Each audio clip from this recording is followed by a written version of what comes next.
Good morning and welcome to the new episode of Dr. Lamba's Awakening Call.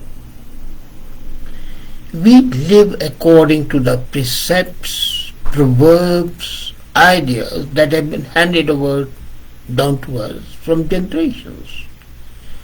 And more often than not, there is no validity in them. And many times I used to feel that all this talk of you cannot buy the happiness, I never could believe it. Everything is purchasable. The only thing is that you have got to alter your perceptions. Now this sentence, well, you can never buy happiness, is no longer true. And believe me, it has been proved scientifically. I was amazed when I heard this concept, and then I ruminated, I thought, and I found it's correct. Buying things won't make you happy. But buying time can make you happy. But there's a proviso, there's a caveat. You cannot just buy time. It's not something available on the shelves in a superstore or in any department store or even in boutique stores. You have got to make this purchase the right way. If you remember, in the 30s, John Maynard Keynes came up with the absolutely new revolutionary economic concepts. And he assessed how technologically advancements and economic advances had reduced the number of hours the average person worked.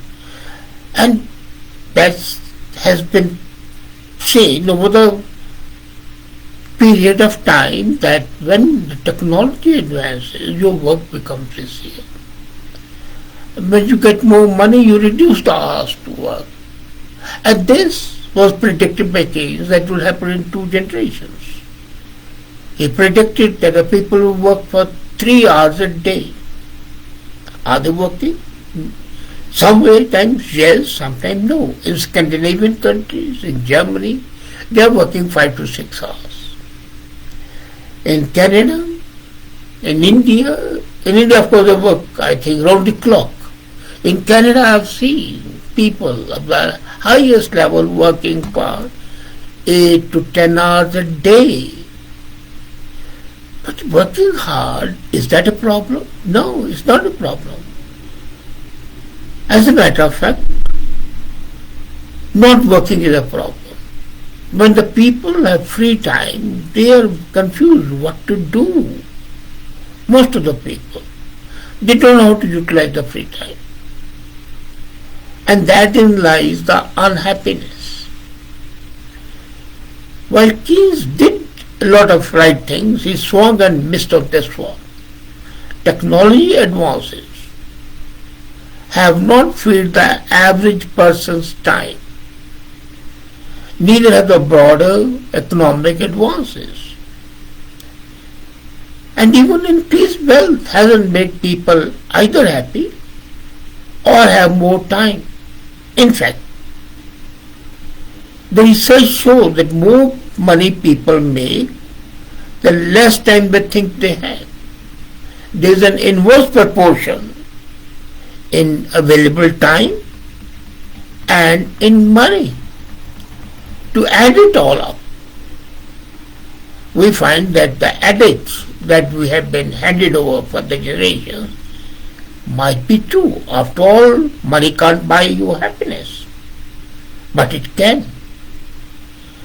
If you use money to buy a little time, purposefully, consciously, with a clear objective, it can provide you with happiness.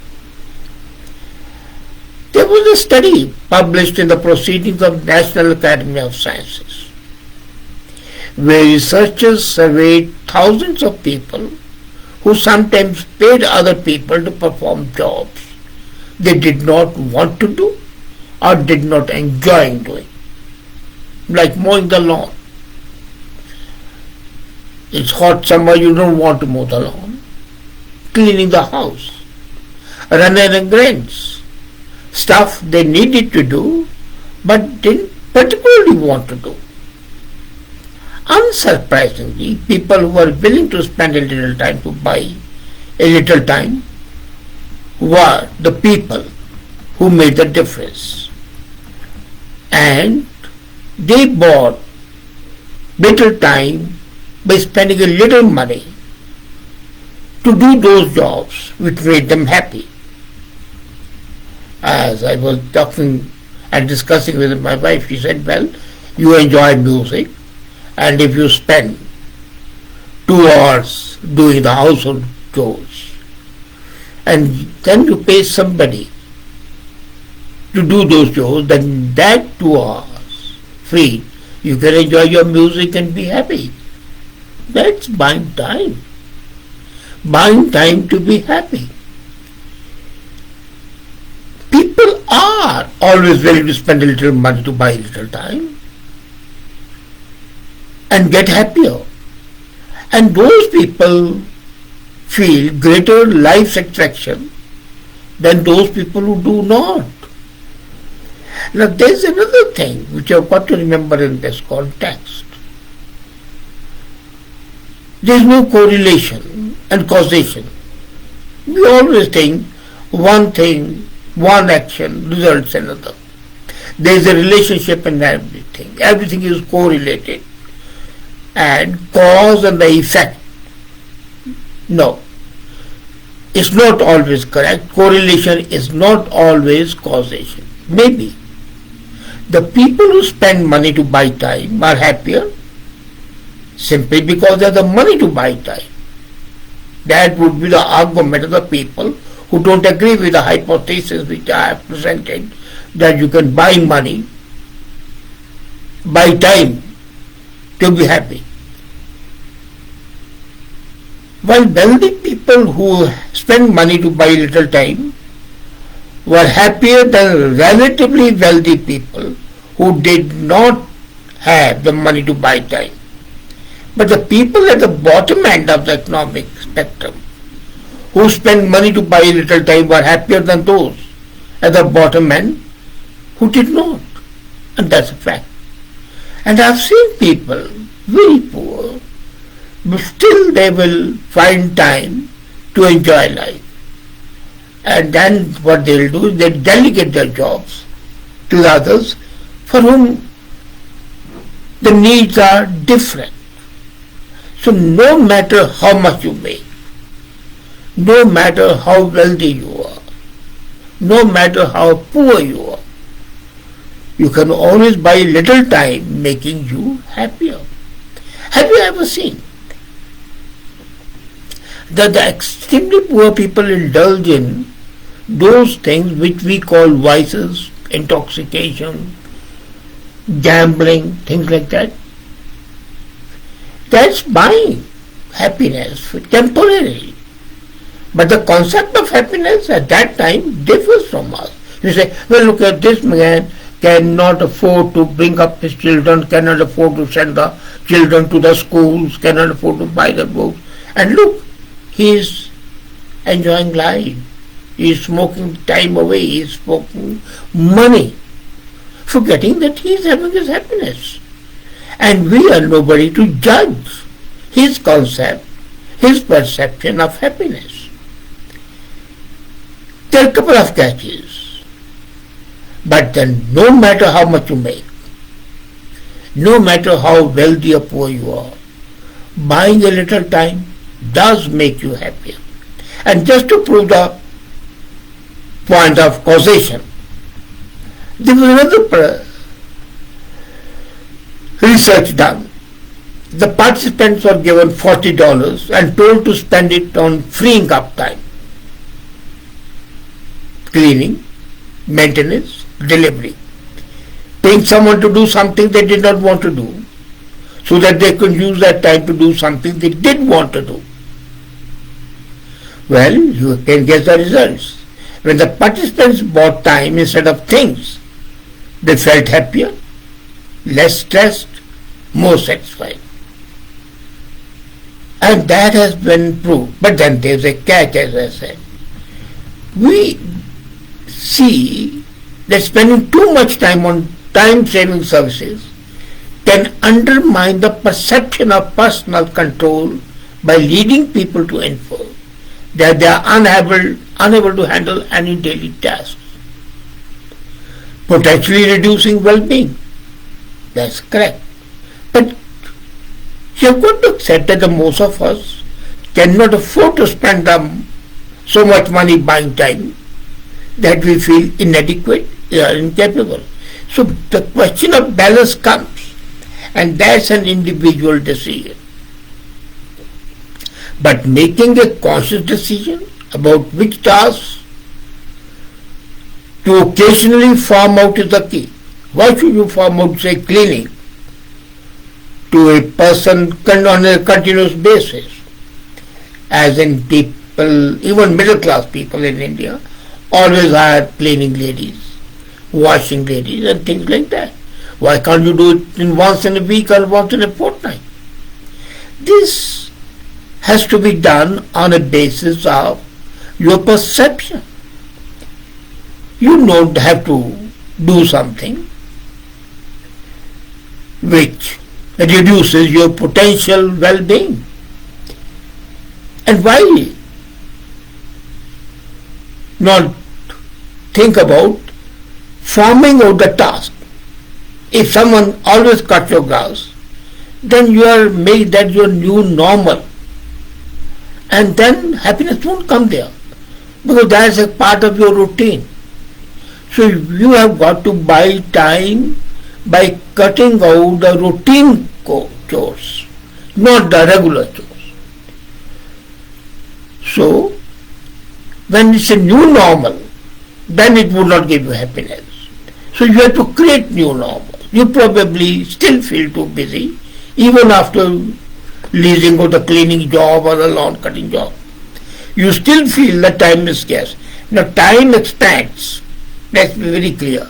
The job that you are doing would expand according to the available time. So you have got to compress it. Similarly, when you format a job and use that time and then come back to that job the next day, the next week, then that interim period of couple of hours, you can enjoy a book, you can watch a movie, you can enjoy music, you can go and connect with the nature. All will give you happiness. Or whatever you do, you want to go and jump in the garden, who stops you? So key to buying time is to be consciously careful about decision, how you will use the time your money freed up. If you are just not going to enjoy time, then that time is not perfectly utilized to provide you happiness. Buying time will make you happier. But this is a very important part. Only if you feel intentional and purposeful, not because you don't have the time, but because you want to use the time differently. So, if you are doing the one job and you don't want to do that job because that doesn't make you happy, then you form out that job and do what makes you happy. But if you regularly do it, then it would not. Instead of cutting the grass, you might decide again to make this work. You have to decide to spend the time with family or with friends. That might make you happiness, or whatever you give you happiness. But if that doesn't give you happiness, or you just are bored, the sense of ennui takes over, then farming out is not going to help. Working on the side project can seem to get on, but if you don't farm out everything, then you will feel useless. That's another point. You can't farm out all the activities because then you will be lethargic, lazy, And having too much time can itself be a cause of unhappiness. So, in reality, doing something you enjoy, doing something you want to do, with the time you bought will give you happiness. That's when money can buy you a little happiness, no matter how much you make, no matter whether you are rich or poor, no matter whether you are busy or not busy. You can always adjust your priorities, your likings, your dislikes, your aversions, your interests, and the things which do not interest you. This prioritizing of the job, identifying what gives you happiness, and if by spending a small amount of money you can buy time to indulge in those activities, they may not be productive, but they might give you happiness, and happiness is what matters. Nothing else does. So next time somebody tells you can't buy happiness, tell them you don't know how to buy happiness. Happiness is buying time, utilizing it, and then going back to that work. You will really feel better. So the old adage changes. You can't buy happiness. To you can buy time to get happiness. Thank you.